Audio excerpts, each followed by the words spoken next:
नमस्कार दोस्तों।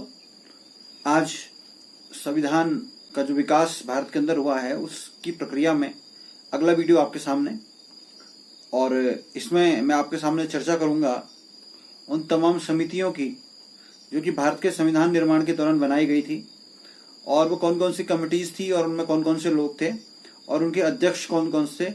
ये काफी महत्वपूर्ण विषय होता है और कई परीक्षाओं में आता है, तो उसके बारे में हम अध्ययन करेंगे। तो आइए प्रारंभ करते हैं।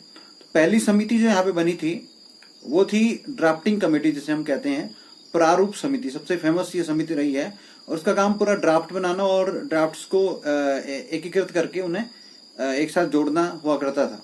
तो ये जो पूरा ड्राफ्ट बनाने वाली जो कमेटी थी, इसके जो चेयरमैन थे वो थे डॉक्टर भीमराव अंबेडकर, और इनके अलावा जो अन्य सदस्य इस कमेटी के अंदर थे वो थे एन गोपाल स्वामी अयंगर, इसके अलावा कृष्णा स्वामी अय्यर और के एम मुंशी, एम सादुल्ला और बी एल मित्र, जिन्होंने कि बाद में इस्तीफा दे दिया था, और इनके स्थान पर इस समिति में आए थे एन माधव राव। इसके अलावा इस समिति में डीपी खेतान भी थे, जिनकी बाद में मृत्यु हो गई थी, और उनके स्थान पर एक नए सदस्य के रूप में आए थे टी कृष्णामाचारी। तो ये पहली समिति थी जो भारतीय संविधान के निर्माण के लिए बनी थी। इसके बाद मैं बात करता हूं दूसरी समिति की।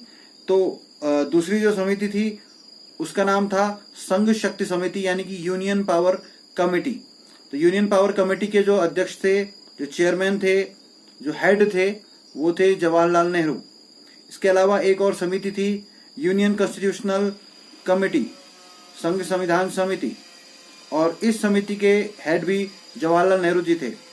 इसके अलावा प्रोविंशियल कॉन्स्टिट्यूशनल कमेटी, यानी कि प्रांत संविधान समिति जो थी वो भी बनाई गई थी, और उसके हेड थे सरदार वल्लभ भाई पटेल। इसके अलावा फंडामेंटल राइट्स एंड माइनॉरिटी जो कमेटी थी, यानी कि मौलिक अधिकार और जो हमारे अल्पसंख्यक संबंधी मामलों की जो समिति थी, उसके जो हेड थे सरदार वल्लभ भाई पटेल जी थे।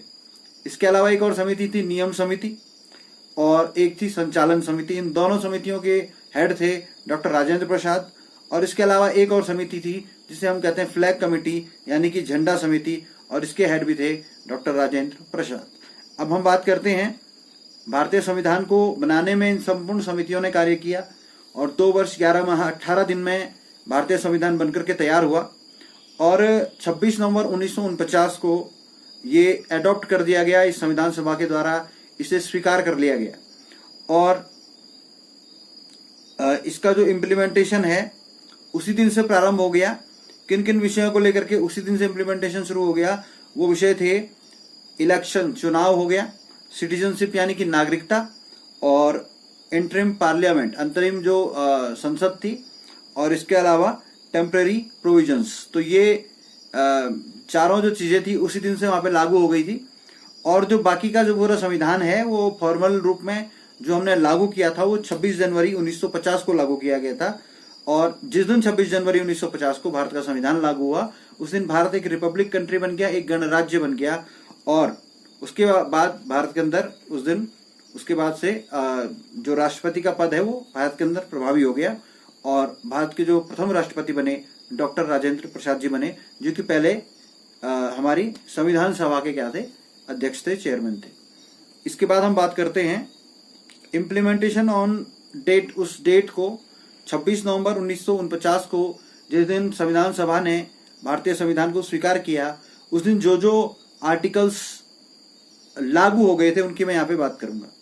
तो उस डेट को इम्प्लीमेंट होने वाले थे आर्टिकल 5, 6, 7, 8, 9, आर्टिकल 60, आर्टिकल 324, आर्टिकल 366, 367, 379, 380, 388, 391, 392 और 393। ये कुछ अनुच्छेद हैं जो उसी डेट को क्या हो गए थे, लागू हो गए थे। इस और जो ये रिपब्लिक जो शब्द है और जो ये गणराज्य का कंसेप्ट हमने लिया, ये किससे लिया हमने, ये लिया हुआ है हमने फ्रांस से। तो ये कुछ महत्वपूर्ण बातें थी जो आपको बतानी थी, और इसके बारे में हमने यहाँ पे चर्चा की। तो मुझे उम्मीद है वीडियो आपको पसंद आया होगा। जल्दी मिलेंगे एक नई वीडियो के साथ, तब तक के लिए नमस्कार।